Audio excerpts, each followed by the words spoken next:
If President William Ruto had some binoculars, he might have seen this coming. But unfortunately, he didn't. Now Kenya is caught in the crosshairs of Trump's latest overseas aid purge. Doing some terrible things. You know the Swahili saying, ukiona cha mwenzako kikinyolewa chako kitie maji. When you see your neighbor's head being shaved, soak yours in water. Well, Kenya should have kept a towel handy because after Trump threw South Africa under the bus, slashing its funding over a controversial land reform law, Kenya has become his latest casualty.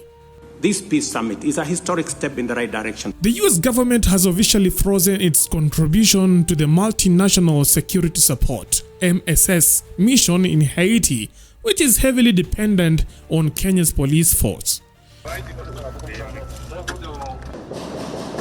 A move that would stop $13.3 million in pending aid. In water, mobile clinics have also been deployed to 10 sites in Haiti so far. On Tuesday, UN spokesperson Stéphane Dujarric confirmed that Washington had sent an immediate stop work order for its contribution to the already cash-strapped MSS fund.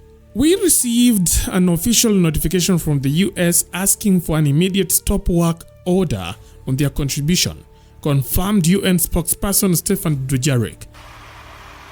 Now that's bad news for Kenya, which is leading the charge against the gang violence ravaging Haiti, a mission already struggling with financial shortfalls. The Kenyan-led MSS Multinational Security Support Mission got the UN Security Council's stamp of approval back in October 2023, aimed at bolstering Haiti's law enforcement in its battle against criminal gangs.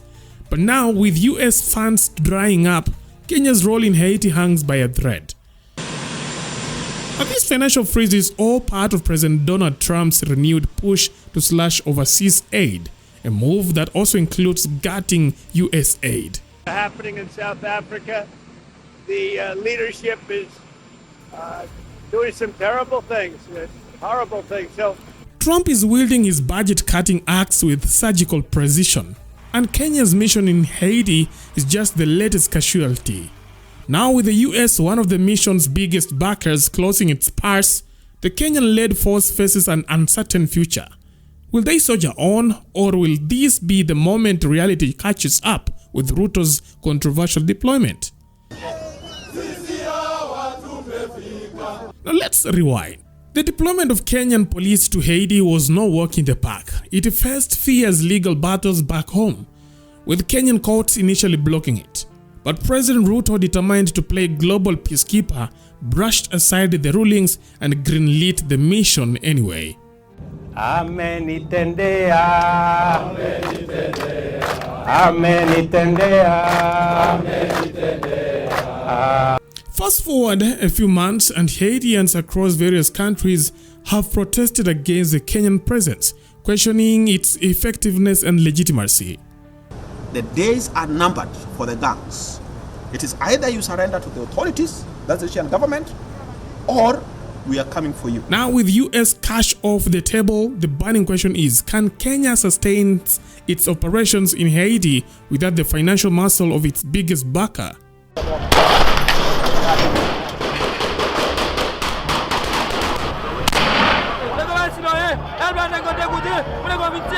And the mission's fate now looks uncertain.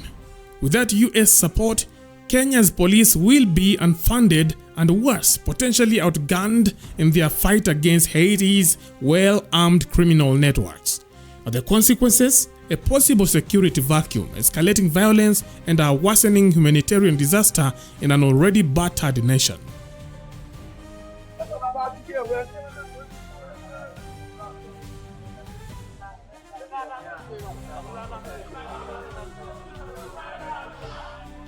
Food shortages, health crisis, and mass displacement could spiral out of control as aid deliveries become riskier.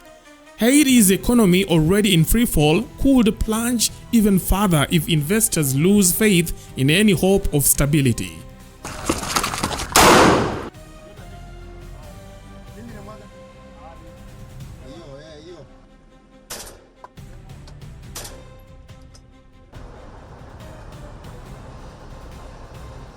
Kenya isn't alone on Trump's chopping block. South Africa got an even sharper knife. The US president has accused the country of human rights violations against white citizens over its land expropriation laws. His response: cutting all funding and launching an investigation. We're going to cut aid from South Africa. Will you plan to cut aid across other African nations, and why South Africa? No, it's only South Africa. Terrible things are happening in South Africa.